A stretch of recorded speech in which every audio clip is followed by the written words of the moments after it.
अस्सलाम की अर्ज़ है गाइस, आप सब खैरियत से हैं। उम्मीद करती हूँ आप सब खैरियत से ही होंगे। आप सबकी दुआओं से मैं भी खैरियत से हूँ। और इस्लामिक चैनल में आप सबका वेलकम है। औज़ु बिल्लाहि मिनश शैतानिर रजीम, बिस्मिल्लाहिर रहमानिर रहीम। हज़रत आदम अलैहिस्सलाम, अल्लाह ताला ने सबसे पहले हज़रत आदम अलैहिस्सलाम को पैदा किया। ज़मीन पर बसने वाले तमाम इंसान उन्हीं की औलाद हैं, चाहे वो गोरे हों या काले, ताकतवर हों या कमज़ोर, इस मुल्क में पैदा हुए हों या किसी और मुल्क में, सब भाई भाई हैं, इसलिए कि सब आदम की औलाद हैं। उनके दरमियान किसी किस्म की ऊंच नीच सही नहीं है। अल्लाह ताला ने जब आदम अलैहिस्सलाम को पैदा करने का इरादा किया तो फरिश्तों से फरमाया, मैं मिट्टी से एक इंसान पैदा करूंगा और उसी ज़मीन में अपना खलीफा कायम मुकाम बनाऊंगा ताकि वो मेरी हिदायत के मुताबिक ज़मीन का इंतज़ाम चलाए। फरिश्तों ने जब सुना तो अर्ज़ किया, क्या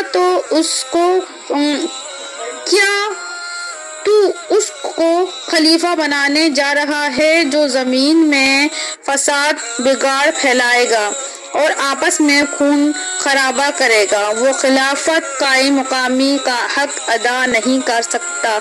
अल्लाह ताला ने जवाब दिया, जो मैं जानता हूँ तुम नहीं जानते। अल्लाह ताला ने आदम अलैहिस्सलाम को इल्म की दौलत से नवाजा, चीज़ों के नाम और उनकी खासियत से आगाह किया। वो इल्म दिया जिसकी रोशनी में ज़मीन का इंतज़ाम अच्छे ढंग से चलाया जा सकता है। ये इल्म फरिश्तों को हासिल नहीं। ये बात जब फरिश्तों के सामने आई तो उन्होंने आदम अलैहिस्सलाम की अज़मत को तस्लीम कर लिया और अल्लाह के हुजूर अर्ज़ किया, तू पाक है, हमें तो सिर्फ उन्हीं चीज़ों का इल्म है जिनके बारे में तूने हमें सिखाया। बेशक तू बड़ा इल्म वाला है और बड़ा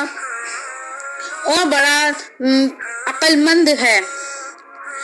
इससे मालूम होता है कि इंसान की असल फजीलत और अजमत इल्म की वजह से है। जो इल्म में जितना आगे है वो इतना अजीम है। खिलाफत की जिम्मेदारी अदा करने के लिए इल्म इंतहाई ज़रूरी है। उसके बगैर ये जिम्मेदारी अदा करना मुमकिन नहीं है। हम सब ज़मीन में खलीफा हैं, इसलिए हमें ज़्यादा से ज़्यादा इल्म हासिल करना चाहिए। अल्लाह ताला ने फरिश्तों को हुक्म दिया कि आदम को सजदा करें। सबने सजदा किया, सिर्फ इब्लीस ने नहीं किया और कहा, मैं क्यों सजदा करूं, मैं उससे अफजल हूं, इसलिए कि मैं आग से पैदा किया गया हूं और आदम मिट्टी से पैदा किए गए हैं। इब्लीस कब्रो घमंड में मुब्तला हो गया और अल्लाह की नाफरमानी की। अल्लाह को घमंड बिल्कुल पसंद नहीं। हुक्म हुआ, जन्नत से निकल जा और तुझ पर क़यामत के दिन तक लानत है। उस दिन से वो आदम का दुश्मन हो गया और उन्हें नीचा दिखाने की ठान ली। बेशक वो हमारा खुला दुश्मन है। उसने ऐलान किया था, मैं तेरी सीधी राह पर इंसानों की खात में रहूंगा, फिर आगे पीछे दाएं और बाएं हर तरफ से उनको घेरूंगा और तू उनमें से अक्सर को शुक्रगुजार ना पाएगा।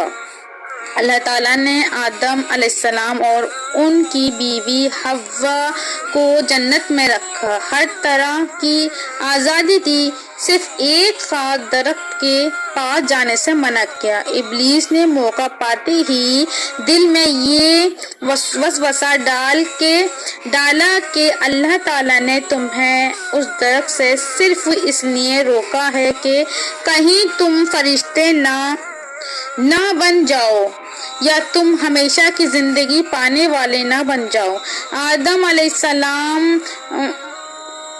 व हव्वा इब्लीस की जाल का शिकार हो गए और उस दरख्त का फल چکھ لیا۔ اللہ تعالیٰ کے حکم کی نافرمانی کرنے کی وجہ سے ان دونوں کا لباس چھن گیا۔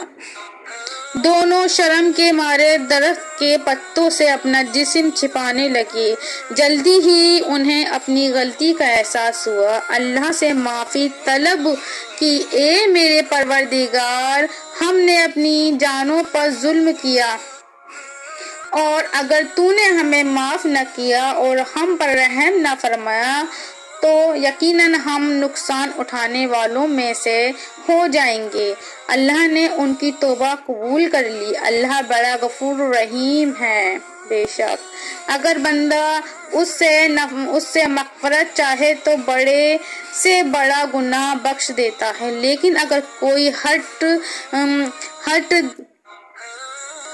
دھرمی دکھاتا ہے، غرور میں مبتلا ہوتا ہے تو وہ ہرگز نہیں بخشتا۔ جیسے کہ ابلیس کا انجام ہوا، ہمیں بھی غرور اور سے بچنا چاہیے اور غلطی پر توبہ استغفار کرنا چاہیے۔ آدم علیہ السلام، بی بی حوا کو اللہ تعالیٰ نے حکم دیا کہ زمین پر جاؤ، وہاں تمہارے پاس میری جانب سے ہدایت پہنچے گی۔ جس نے اس کی پیروی کی اس کے لیے کوئی خوف اور غم نہیں، اور جس نے اس کی پیروی سے منہ موڑا وہ نقصان اٹھانے والوں میں ہوگا۔ اس طرح زمین پر انسانی آبادی کا سلسلہ شروع ہوا۔ آپ لوگوں کو اگر میری ویڈیو پسند آئے تو لائک کریے گا، شیئر کریے گا، سبسکرائب کریے گا۔ اللہ حافظ۔